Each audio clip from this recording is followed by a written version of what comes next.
Dia 18 de maio é o Dia Nacional em Combate à Violência e Exploração Infantil, uma discussão que deve ir além dessa data. A violência sexual infantil é uma realidade alarmante em muitas cidades.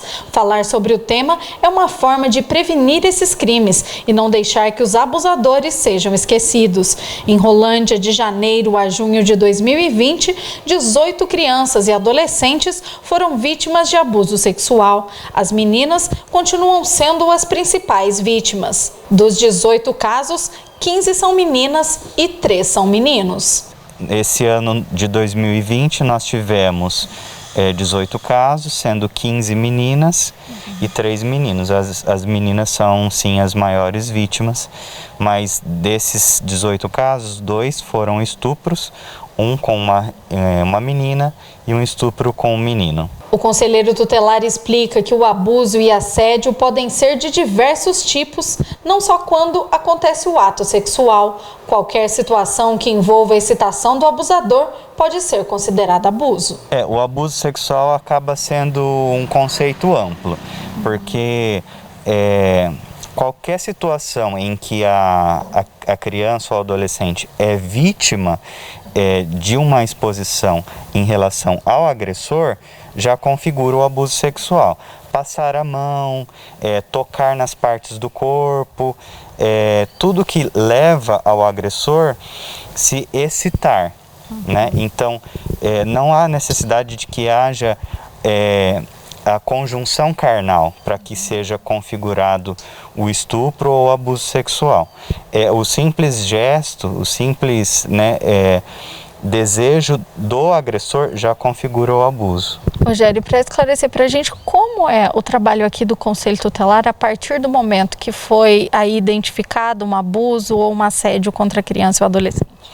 A gente vai aplicar as medidas de proteção, em primeiro lugar, dependendo da gravidade do caso, né, se configurou estupro ou um abuso que atingiu a integridade física da criança, então se houver necessidade, a gente vai encaminhar para o serviço de saúde, né, para que sejam feitos os exames, né, se houve estupro, até medicamentos como profilaxia, né, que a gente encaminha para Londrina.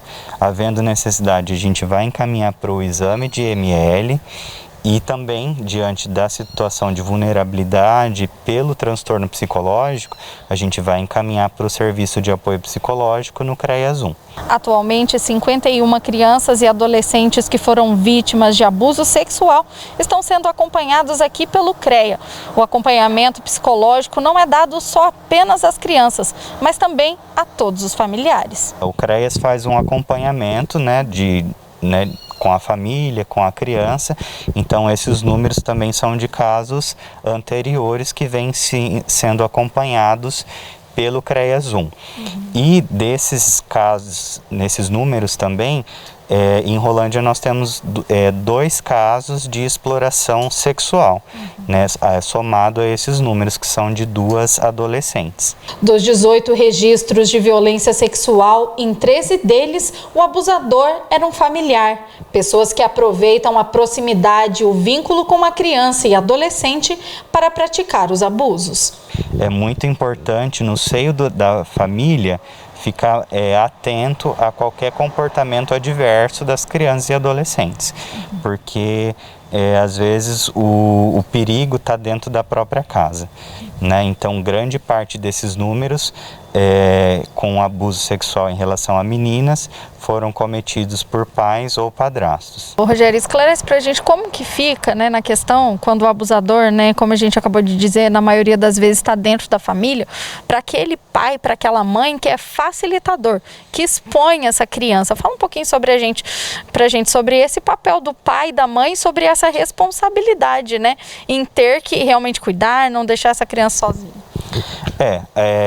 Havendo uma situação dessa, né, que foi configurado o abuso sexual, esse pai precisa estar atento, né, para que essa situação não se repita, para que a criança não fique novamente exposta ao agressor, né, se for uma pessoa da família ou do convívio familiar, vai haver o afastamento diante de medidas que a própria polícia vai tomar, como responsabilidade criminal, né? Mas para os responsáveis que cuidam dessa criança vai haver um monitoramento do Conselho Tutelar e a gente vai acompanhar e orientar essa família para que a criança não seja novamente exposta à situação de risco. Mudanças de comportamento e isolamento podem ser sinais de abuso. O conselheiro alerta que, além do abuso físico, hoje as redes sociais também são ferramentas usadas pelos abusadores. Por isso, o diálogo